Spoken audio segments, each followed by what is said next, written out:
Hello friends, hope सब बढ़िया होंगे। तो आज हम करेंगे क्लास 9th का केमिस्ट्री का chapter chemical changes and reactions का पार्ट 2। आज हम टाइप्स ऑफ केमिकल रिएक्शंस के बारे में पढ़ेंगे। किसके बारे में पढ़ेंगे? Types of chemical reactions. जो हमने पार्ट 1 में कुछ केमिकल रिएक्शंस पढ़ी थी कि कैसे कैसे हमें पता चल जाता है कि रिएक्शन कंप्लीट हो गई, या हमें क्या कंडीशंस देनी पड़ती हैं कोई रिएक्शन को कंप्लीट करने के लिए। ठीक है, तो आज हम उसी का अगला पार्ट पढ़ेंगे, टाइप्स ऑफ केमिकल रिएक्शन। कौन कौन सी टाइप्स हैं केमिकल रिएक्शंस की। ठीक है, सबसे पहले टाइप है कॉम्बिनेशन रिएक्शन। कौन सी है? Combination reaction. जो कॉम्बिनेशन रिएक्शन है इसे हम सिंथेसिस रिएक्शन भी बोलते हैं। क्या बोलते हैं? Synthesis reaction. देखो, कंबाइन करेंगे कुछ नया बनेगा तो इसे सिंथेसिस रिएक्शन भी हम बोल देते हैं। नेक्स्ट है डीकम्पोजिशन रिएक्शन। Decomposition reaction. ठीक है, ये सारे रिएक्शंस के बारे में हम 1 by 1 करके डिटेल में पढ़ेंगे। नेक्स्ट है डिस्प्लेसमेंट रिएक्शन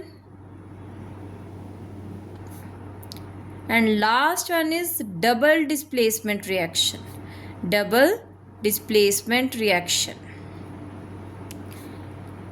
तो अब हम सब पढ़ेंगे कॉम्बिनेशन रिएक्शन के बारे में।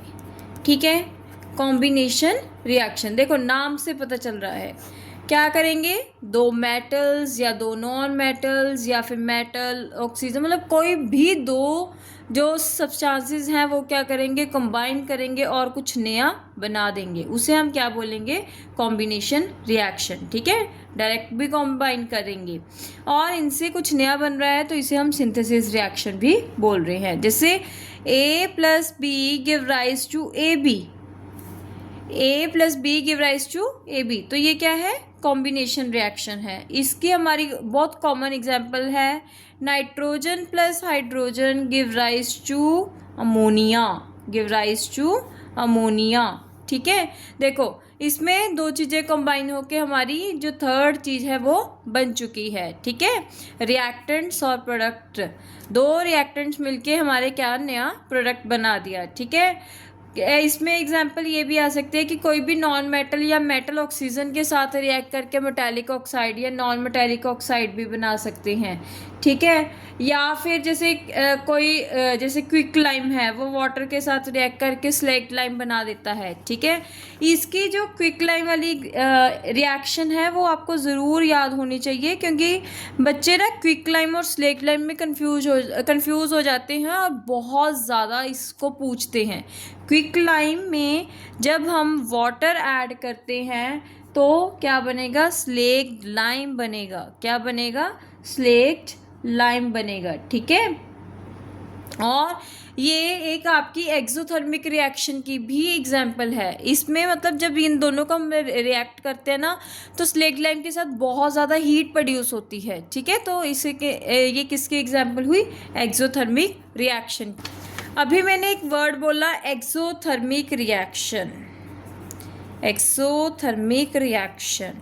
ठीक है, देखो जो रिएक्शंस है ना वो ना दो तरह की हैं हीट के केसेस में। One is endothermic and another one is exothermic. ठीक है, एंडो EN है, यानी कि इसमें हम हीट को एंटर करेंगे, हीट को हम क्या करेंगे? देंगे। EX है, यानी कि हीट क्या होगी? बाहर निकलेगी। ठीक है, जहाँ भी एक्सोथर्मिक, थर्मिक मतलब हीट, थर्मिक मतलब हीट, एक्सो मतलब बाहर। ठीक है, एक्सोथर्मिक हीट निकलना, एंडोथर्मिक एंटर करना हीट का। ठीक है, होप यहाँ तक सबको समझ आ गया। ठीक है, नेक्स्ट है हमारी डीकम्पोजिशन रिएक्शन। डीकम्पोजिशन रिएक्शन, देखो नाम से पता चल रहा है डीकम्पोज होना यानी कि टूटना, डीकम्पोज होना। ठीक है, जैसे हमने AB को डीकम्पोज किया, वो C+D मतलब कुछ और नया सब्सटेंस बना, दैट इज डीकम्पोजिशन रिएक्शन। ठीक है, जो ये डीकम्पोजिशन रिएक्शन है ना ये 3 चीज़ों की प्रेजेंस में होती है। ठीक है, या तो हीट की प्रेजेंस में हो जाए, या लाइट की प्रेजेंस में हो जाए, या फिर इलेक्ट्रिसिटी की प्रेजेंस में हो जाए। ठीक है, जब ये हीट की प्रेजेंस में होगी तो इसे हम क्या बोलेंगे? Thermal decomposition reaction. क्या बोलेंगे? Thermal decomposition reaction. देखो थर्मल वर्ड है यानी कि हीट के लिए है, मतलब वो रिएक्शंस जिसमें हम हीट को यूज़ कर रहे हैं कोई भी चीज़ तोड़ने के लिए, दैट इज़ थर्मल डिकम्पोजिशन। अब लाइट है तो कौन सी होगी? फोटो। कौन सी होगी? फोटो केमिकल रिएक्शन, ठीक है। और जिसमें इलेक्ट्रिसिटी यूज़ हो रही है that is electrochemical reaction. Electrochemical reaction, ठीक है। अब हम तीनों की एक एक एग्जाम्पल करते हैं। सबसे पहले है थर्मल डिकम्पोजिशन की, ठीक है। इसकी एग्जाम्पल है KNO3, पोटाशियम नाइट्रेट को जब हम हीट देंगे तो पोटाशियम नाइट्राइट बनेगा और ऑक्सीजन गैस बनेगी, ठीक है। ये किसकी एग्जाम्पल है? आपकी थर्मल डिकम्पोजिशन की। फोटोकेमिकल रिएक्शन की एग्जाम्पल एक तो क्या आएगी? सिल्वर क्लोराइड वाली, जो हमने लास्ट वीडियो में किया था कि जो सिल्वर क्लोराइड है उसे हमें क्यों ब्राउन बॉटल्स में स्टोर करना पड़ता है, ठीक है। तो सिल्वर क्लोराइड को जब हम सनलाइट की प्रेजेंस में सिल्वर क्लोराइड आता है तो वो सिल्वर और क्लोरीन में क्या हो जाता है? टूट जाता है, ठीक है।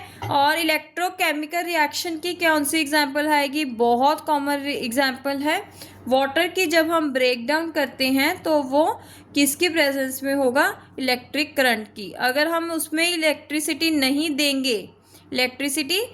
देंगे तो वाटर आपका ब्रेक नहीं हो सकता, ठीक है। अच्छा, एक आपकी बहुत इम्पॉर्टेंट एग्जाम्पल है, वो है फेरस सल्फेट। फेरस सल्फेट कौन से कलर का होता है? वाइट कलर का, ठीक है। जब हम इसको हीट देते हैं तो वो फेरिक ऑक्साइड में कन्वर्ट हो जाएगा। किस में होगा? फेरिक ऑक्साइड में, जो ब्राउन कलर का होगा, और दो गैसेस निकलेंगी, सल्फर डाइऑक्साइड और सल्फर ट्राइऑक्साइड, ठीक है। इसमें दो गैसेस निकलेंगी, sulphur dioxide and sulphur trioxide, ठीक है। अब ये देखो, अगर आप इस सिर्फ एग्जाम्पल को याद करते हो तो आप एक एवोल्यूशन ऑफ गैस में भी इस एग्जाम्पल को लिख सकते हो, चेंज इन कलर में भी इस एग्जाम्पल को लिख सकते हो, चेंज इन स्टेट में भी लिख सकते हो। कैसे? जो फेरस सल्फेट है वो सॉलिड में है, फेरिक ऑक्साइड वो सॉलिड में है, बट ये जो दोनों क्या होंगी? गैसेस होंगी। तो आपको अगर एक एग्जाम्पल याद कर रहे हो तो वो आप 3-4 जगह यूज़ कर सकते हो, ठीक है। तो जो इसके एग्जाम्पल्स हैं वो आप स्किप ना करो। स्किप अगर करते हो तो आपको कहीं ना कहीं दिक्कत आएगी, ठीक है। इसमें से आपको कंप्लीट द रिएक्शंस भी आ सकता है इस चैप्टर में से, या फिर आपको ऑब्जर्वेशंस पूछ सकते हैं। ऑब्जर्वेशंस कैसे पूछते हैं कि अगर हमारे पास वाइट फेरस सल्फेट है तो अगर हम उसको हीट करेंगे तो क्या बनेगा, ठीक है। तो क्या आपने ऑब्जर्व किया? या फिर जैसे हमने वाटर है, वाटर में इलेक्ट्रिक करंट हमने पास किया तो क्या बनेगा, कैसे हमें पता चलेगा? तो ऐसे जो छोटी छोटी चीज़ें हैं, जैसे पीपीटीज की एग्जांपल पूछ लेते हैं कि अगर इसका पीपीटी इसको हीट किया तो क्या बनेगा, तो उसमें हमें याद होना चाहिए किस कलर का पीपीटी बनेगा या क्या होगा, किसकी स्टेट चेंज होगी, किस में गैस इवॉल्व होगी। अगर गैस इवॉल्व हो रही है तो उसे हम टेस्ट कैसे कर सकते हैं, तो ये सारा कुछ आपको याद होना चाहिए। कोई भी आपसे डायरेक्ट क्वेश्चन नहीं पूछेगा कि डिस्प्लेसमेंट रिएक्शन की एग्जाम्पल दो या डिकम्पोजिशन रिएक्शन की एग्जाम्पल दो। आपसे ऑब्जर्वेशंस पूछ सकते हैं, आपसे कंप्लीट द रिएक्शंस पूछ सकते हैं। तो इस चैप्टर में बेसिकली आपके लिए रिएक्शंस भी बहुत ज़रूरी हैं, उनके कलर्स भी बहुत ज़रूरी हैं, किस कलर का क्या पीपीटी बन रहा है, वो किस स्टेट में है, वो सब आपको पता होना ज़रूरी है। अगर आप इसको स्किप करोगे तो आपको कहीं ना कहीं दिक्कत आएगी ज़रूर। होप आपको जो ये चैप्टर है यहाँ तक समझ आ गया। जो इसकी दो टाइप्स रहेगी, डिस्प्लेसमेंट एंड डबल डिस्प्लेसमेंट, वो हम करेंगे अपने नेक्स्ट पार्ट में। Please like, subscribe and share my